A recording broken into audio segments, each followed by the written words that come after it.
liwat-liwat. Sri, aku ndek kene Sri. Kok dodol walo ki mang lho. Ate kan gampang. Iki lho Mak, aku kepingin kolok walo. Ayo si saya ini tak gawe lumpur. Aku terang lo Sri. Lah kare kok roh, hai sampean kula aku pas gawe apa-apa iku lho jangan. Sri. Hah. Kok ono ya wong kaya roh iku sumbunge kaya ngono ku Sri, wong Dewi atase Jarno Mak, wong ancene ya sugih kenyataane.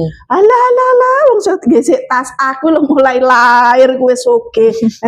Gurung ana wong numpak Honda, aku zaman SMA aku wis numpak Honda, wis duwe mobil. Iku lah biyen Mak, lah saiki sampean kan yo wis gak apa-apa, anjene sing penting ku sampean wis tau sugih ngono Mak ya. Anjene rodaku yo berputar ya. Wis gak apa-apa Mak, wis gak usah irin-irenan. Iri aku gambek suwombong iku lho Sri. Kok ana wong kaya ngono iku, kaya dapurane tok sing sugih ndek donya iki. Muales aku ndelok arek iki. Anjen sampean wis sugih mulai cilik biyen ya Mak ya. Iya, Tapi iku biyen ngono lho Mak. Lah masih saiki yo sugih Sri. Tapi lak gak ya apa ya gak koyo biyen ngono wis rada berkurang ngono sih Mak.